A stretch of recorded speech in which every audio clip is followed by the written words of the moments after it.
Hello, Bill Brown, Executive Chef here at Westhaven. Today, I'm going to give you some tips how to compose an easy but elegant New Year's Eve menu. First, we're going to be talking about the salad under the wine glass. I used the mixed greens, some dates, cranberries, feta cheese, toasted almonds. And I can't emphasize enough, don't be afraid to put your own ingredients in that salad. On the top, we took a piece of bread. I used a coffee cup to cut the bread into a circle. You can toast it if you like.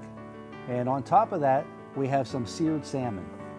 What I did, sashimi cut it, glaze it with just a little plain soy sauce, and then we hit it with a torch, and then we drizzled a little bit of wasabi, peanuts, feta cheese, and garnished it with a little bit of microgreens.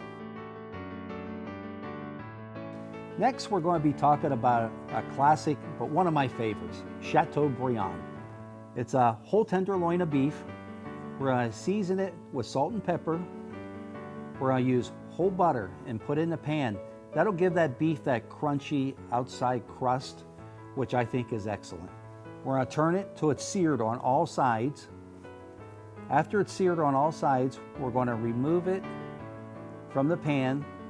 We're going to put it in the oven and we're going to bake it at 350 till it gets an internal temperature of, you want around 120. If you want it more rare, 110 to 115. After it reaches that internal temperature, we're going to pull it out, let it rest for about 15 to 20 minutes. That way all the juices in that meat, they settle, and whenever you slice it, they don't run out.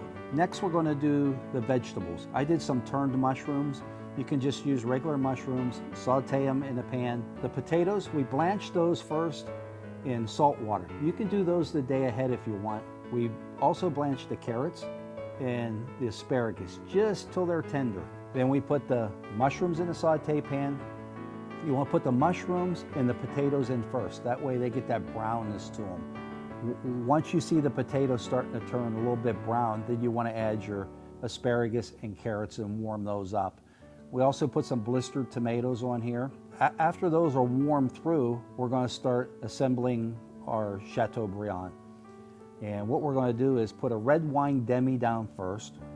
We're going to take our tenderloin of beef, we're going to slice it, we're just going to layer it down on the plate, and then we're going to put our garden vegetables on there. I garnished it with a little bit of rosemary.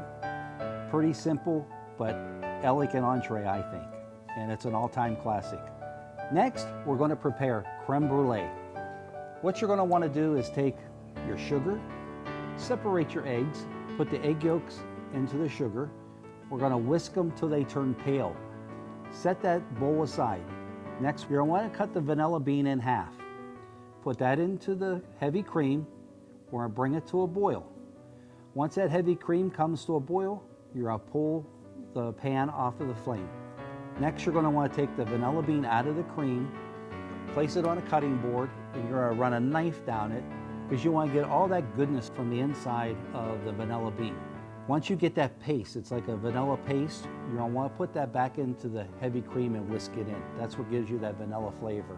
Next, we're going to temper your mixture. What that means is we're going to take a little bit of that cream, that hot cream mix, and put it in with the eggs. Now, if you put it all in at once, it's going to break on you. That means the eggs are going to separate. So you want to temper that sugar and egg mix. So just put a couple ounces in, whisk it, and then pour a little bit at a time of the cream mixture into the egg and sugar mixture. Once you have that incorporated, we're going to put it in, you can use a bowl. We're going to put that into like a casserole dish. Fill it up halfway with water, about up to here. That way your custard doesn't separate when it's baking. You're going to bake it for about 45-50 minutes. Now what you're going to want to look for is whenever you shake that bowl that it's almost like Jell-O, but it's not liquidy. If it's like Jell-O, it's ready to pull out and go into the refrigerator. After they're in the refrigerator for at least a couple hours, we're going to take them out. We're going to sprinkle the top with granulated sugar. Now this you're going to need to borrow your husband's propane torch. After you sprinkle it with sugar, you're going to take the torch and you're going to run it across the top so that sugar starts to caramelize. That's the brulee of the creme brulee. Let it sit for a couple minutes. That sugar will harden. Then you can garnish it with whipped cream, fresh berries, a little bit of mint, powdered sugar, whatever you like. Thank you for watching our videos, and Happy New Year's from all of us here at Westhaven. Please be safe. Can't wait to see you next year. Thank you.